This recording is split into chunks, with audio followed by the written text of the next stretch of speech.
Hi there. Today we will go to a profound example. We will see how structures can be used for dynamic data structures. Those structures will have fields which accommodate pointers to themselves. So we call these self-referential structures. But before that, I want to mention something that I have left off the last lecture. We said that structures are defined as structure, some name, and then the subfields.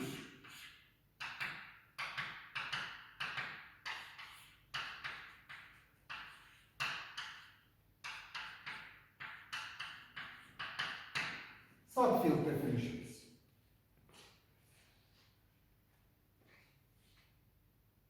We said that the moment you define the structures, you are also allowed to put here variables that will be, I will call it cut in terms of these structures, created in terms of these structures like A, X, S, 10, and array. But we usually don't do this. This is true. Don't do this.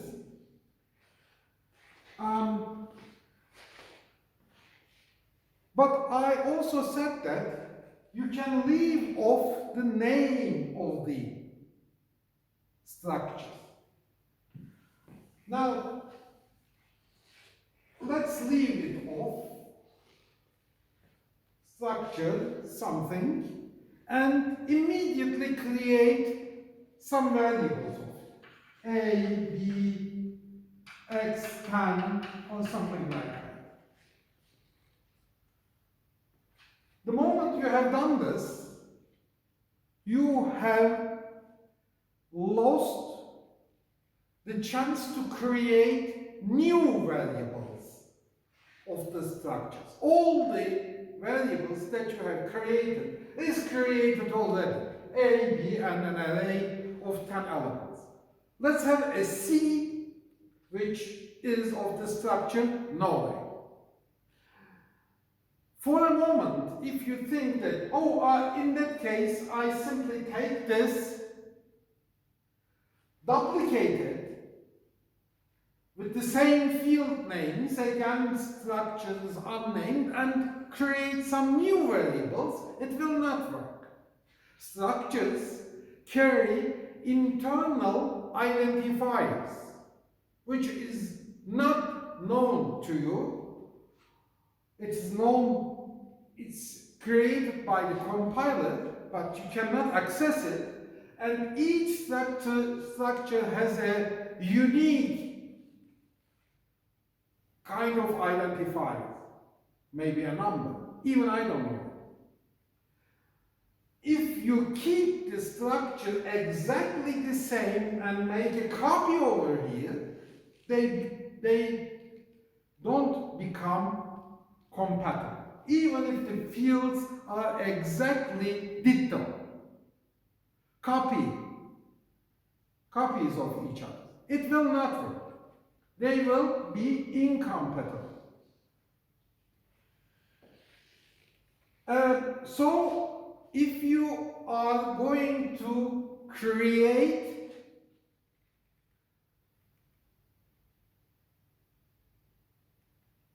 at several stages of your program variables of a structure, you better name it. That is how we started this talk. But then came into the picture the type def statement. Just remember how we used it. It was something like this. Type def, formal naming or a structure definition right away, which becomes old there, and then a new naming. We combine these into a single, and we said that you are allowed to do type def this without variables goes into this box, and now you give a new naming to it, and this can be something different than the structure's name, as well as it can be the same as structure. That was the last thing that we said in the last lectures. Okay? Now, what about doing this? Not giving a name in the structure, but by the type def, assign a name to this structure. Will this work? Yes, it will work. From this moment on, you can create n, x, y, z, 10, whatever you like, at several stages. You can send it as structure arguments to functions, for example. It will work. But there is a subtle point about it which will create a problem for you. Now, we will be referring to the same structure as a subfield pointer item. That's something new. What does this mean? So you have such a structure, whatever it is, has something in it, and in here you have a field, a subfield, which points to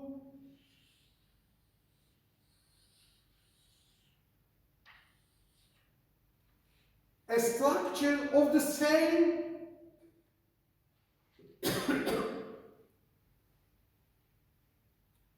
type, or the same structure. So here you have a pointer which points to this. Actually, you have some structures where you have multiple subfields that point to entities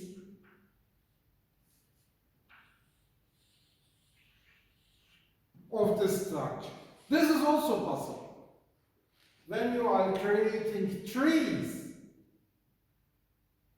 yes, trees that you have learned in 111, if you implement trees in C, you have to do something like this. Okay, we will be talking and having examples on it, so keep your patience. But what about this subfield? What does this subfield say? If this is n, this is another n, this is another n. So here sits a pointer that points to an n, correct? Okay. So I would like to say something like, it points to an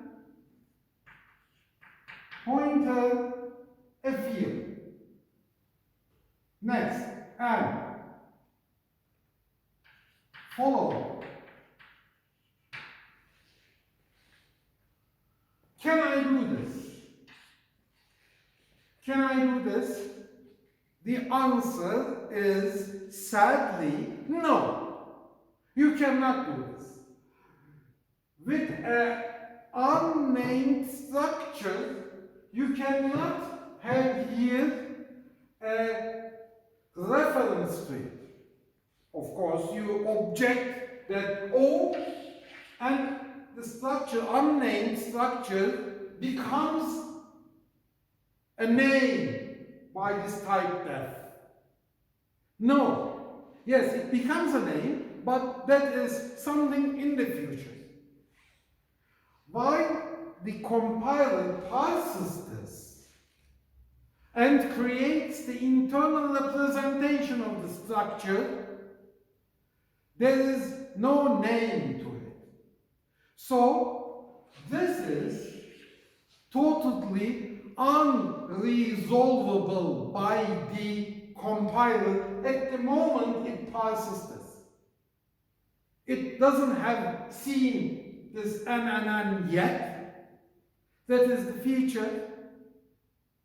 Yes, a couple of microseconds later, but not now, the structure is just created and doesn't have a name.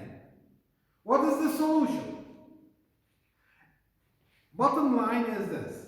If the structure is something of this nature, has subfields that points to itself, then you have to name it. Can the name be and again? Yes. Go ahead, give the same name. You can change the name, you can keep the name the same, but you have to name the structure. So here you have to have an NNN, whether it is a part of a type def or not, nobody cares about it for the moment. To have here a self-reference, you have to have a name to it. Since at this moment there is no superposition of the name which allows you to drop the struct here, you have to keep the struct keyword in here. So here you have a struct NNN pointer, whatever you name the field. Follow. This as well. So, once more, if the structure has a field that is self-referential, has a pointer to another structure of the same type, then the structure must be named. And in here, you have to use exactly this structure and an reference. You cannot use a renaming of it like this one. That will not work. From that moment on, you can do whatever you like. When we come to the example, it will go into the example and will become more clear to you. But the bottom line, once more, if the structure that you are going to define is self-referential, if it has subfields that points to itself, then the structure must have a name. Okay, now let's switch over to the example. First, I clear up this mess and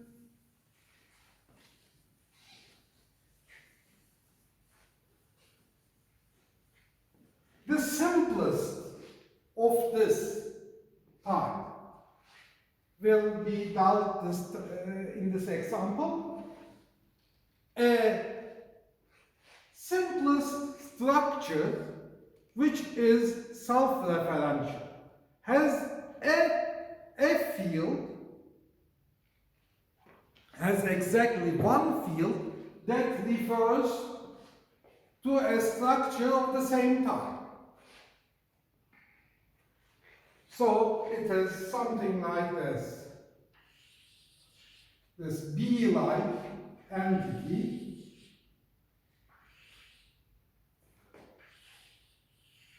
right? And in here you have a field that points to this. Such a structure is called a linked list, more precisely a singly linked list. This is a singly linked list. What would be a double linked list be? If here another field would exist which takes me back to this one, then it would be a doubly linked list. You can go both ways. This dynamic data structure is extensively used in computer science. You can implement stacks with it, you can implement queues with it. In many applications we use this. The idea is when the program starts running, there is nothing. When there is a demand, you create the first item. Usually it's drawn like that, not like those bean-like structures. That was just for fun. Normally you draw this. It has a part where you store some data. Some data.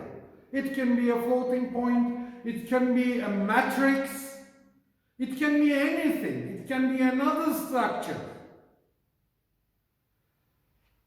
Some data sits over here. And a field, a subfield, takes you to the next one. But there is no next one yet. At the first moment, there is no follower. So we store in here some pointer value which says there is no follower. From here you cannot go anywhere. For that purpose we have the beautiful null pointer, null. You store a null, the zero of the pointer space, the pointer universe. Remember, the null pointer, by definition, has to play the role of falsity if it is used as a Boolean value.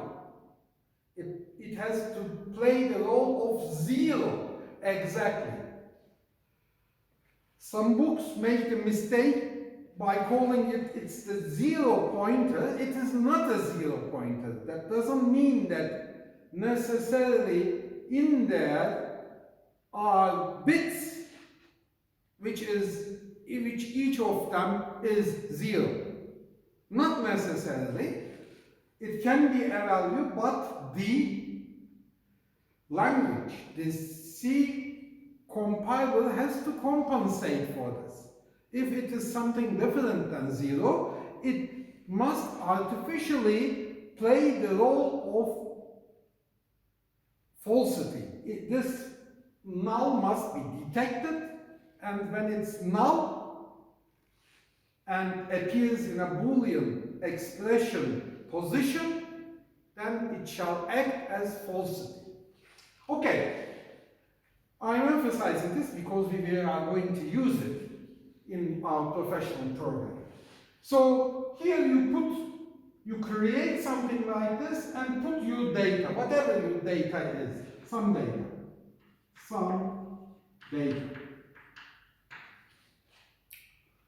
Okay, now, of course, when this is created, it is not created out of nowhere. To create it, I need a piece of the memory of this size At runtime, I turn my head towards the operating system and ask for some amount of bytes, some amount that is necessary to accommodate this structure. How do I do this? Just remember, we have a nice function, malloc,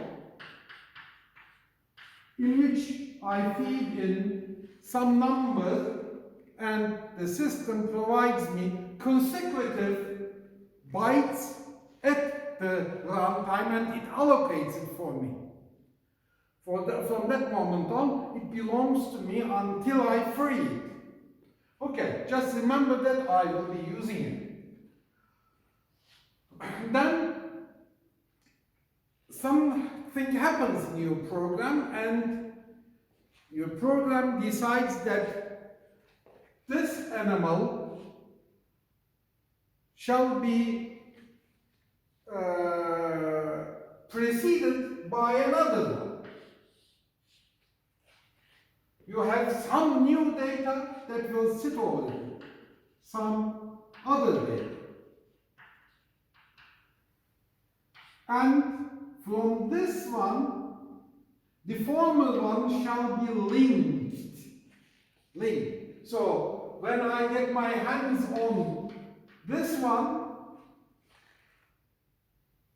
if somehow I'm not satisfied with this data, then I will be able to follow this pointer and get my hands on this one. From here, I cannot go anywhere because that field has a null in here.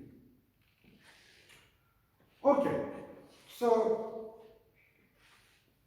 when I have an access to the head element, I have the chance to go through these links and follow them down to the very last one. How many can there be?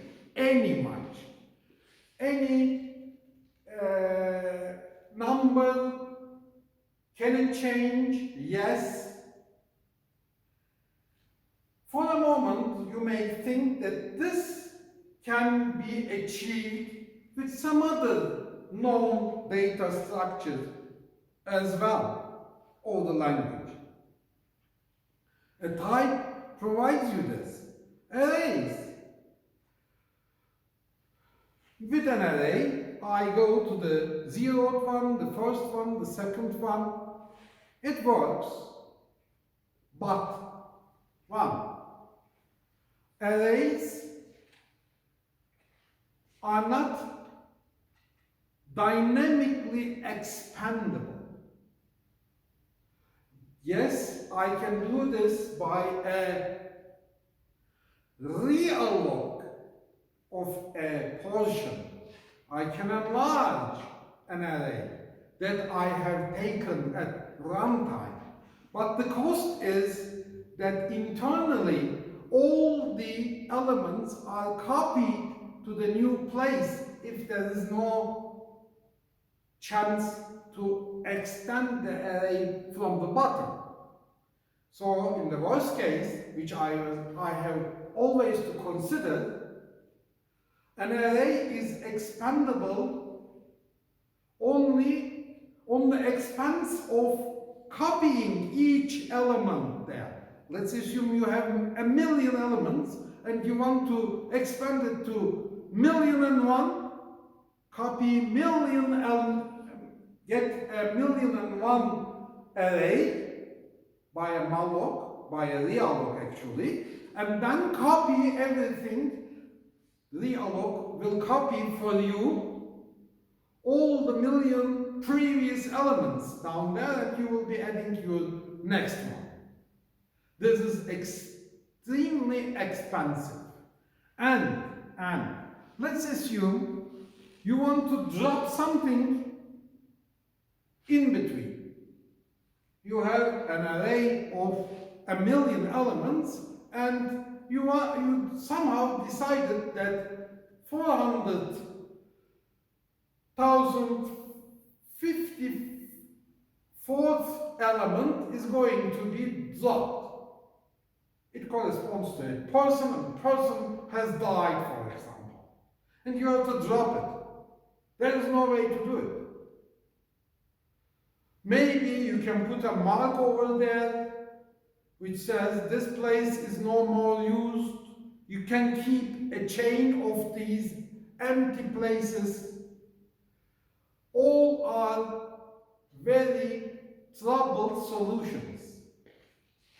But let's assume you have an implementation of this growing data as a linked list.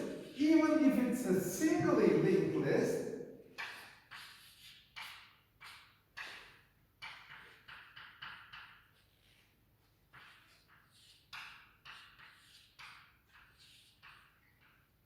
and the linked list has grown to this position, and somehow you decided that this element is going to be dropped. You go to this position, you change this pointer to point to this position.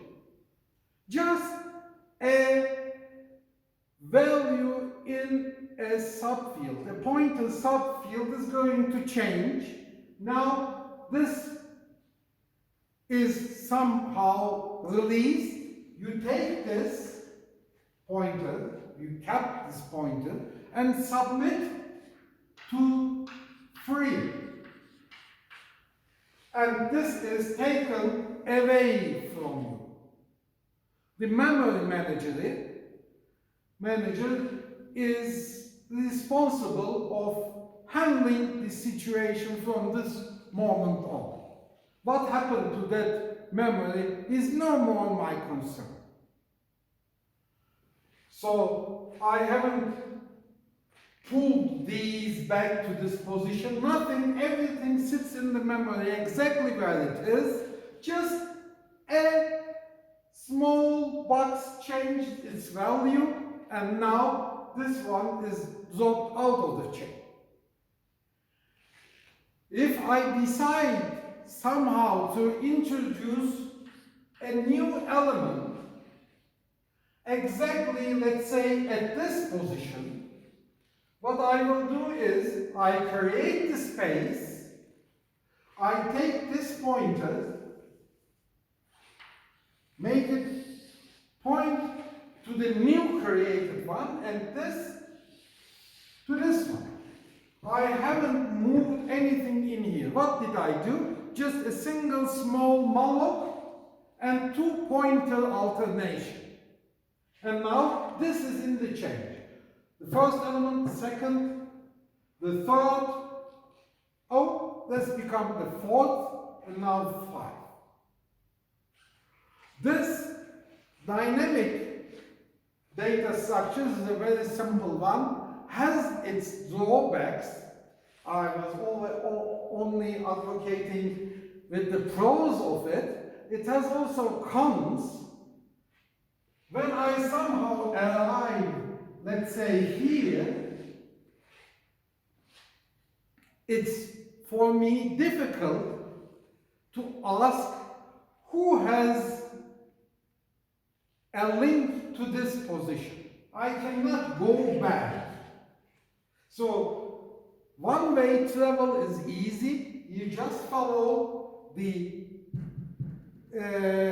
pointer field values, but to go back is difficult.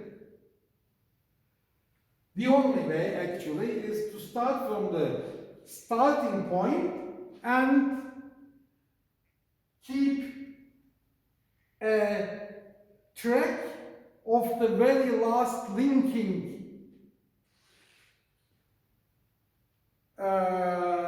element.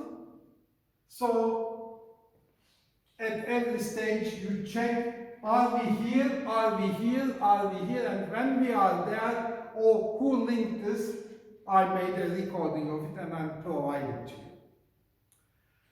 Going back, is a little bit problematic. But usually it is sufficient to have one-way linkage. For example, you search for a membership, or you take something from the head, especially good for stack implementations. Okay, now we are going to implement it, but now a short break.